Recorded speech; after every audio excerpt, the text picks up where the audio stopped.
महाराष्ट्र में मराठी हिंदी विवाद बढ़ता ही जा रहा है। भारतीय जनता पार्टी के सांसद निशिकांत दुबे ने हाल ही में एक बड़ा बयान दिया था।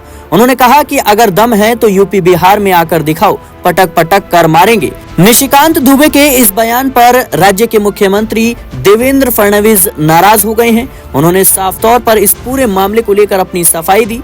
महाराष्ट्र के मुख्यमंत्री ने दुबे के इस बयान को गलत बताया। फडणवीस ने कहा कि उन्होंने यानी दुबे ने जो कुछ कहा वह ठीक नहीं है। हालांकि उन्होंने सफाई भी दी और कहा कि गोरा के सांसद ने जो कुछ कहा वह एक संगठन के लिए था, न कि मराठियों के लिए। इससे लोगों के मन में भ्रम पैदा होता है।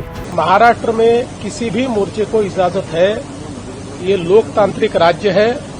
कोई भी मोर्चा निकालना चाहे तो परमिशन लेकर निकाल सकता है, लेकिन जब कोई परमिशन लेता है तो उसका रूट किस प्रकार से होना चाहिए। अगर रूट में कई ट्रैफिक के प्रॉब्लम्स है, अगर रूट में कोई ऐसी जगह है कि जहां पर स्टैम्पिड जैसी अवस्था हो सकती है, कुछ ऐसी चीजें होगी तो पुलिस रूट चेंज करने को कहती है। तो मैंने जब पुलिस कमिश्नर से पूछा तो पुलिस कमिश्नर ने मुझे कहा कि हमने उनको रूट चेंज करने के लिए कहा था, लेकिन वो एडमंट थे कि हमको ये रूट लेना है, इसलिए पुलिस ने उसको नकारा है। प्रयोगशाला के तौर पे देखा जा रहा है क्या? मीरा रोड जो है, जो राजनीति की नई प्रयोगशाला के तौर पे देखा जा रहा है। देखिए, मुझे ऐसा लगता है कि मैं महाराष्ट्र के मिजाज को जानता हूं। महाराष्ट्र का मिजाज ऐसा है कि इस प्रकार के प्रयोग यहां चलेंगे नहीं। जो मराठी आदमी है वो बड़े दिल का है, क्योंकि भारत पर जब आक्रमण हुआ तो मराठी आदमी ने केवल महाराष्ट्र का विचार नहीं किया, पूरे भारत का विचार किया।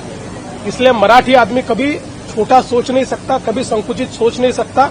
इसलिए कोई प्रयोग करने की कोशिश भी करे तो नहीं हो पाएगा। आपको बता दें दर्शकों कि देवेंद्र फडणवीस से निशिकांत को लेकर जब सवाल पूछा गया था तो इस पर फडणवीस ने कहा कि उन्होंने जो कुछ कहा वह मराठी लोगों के लिए नहीं था, बल्कि किसी संगठन के लिए था। हालांकि उन्होंने कहा कि जो उन्होंने कहा वह बिल्कुल ठीक नहीं है।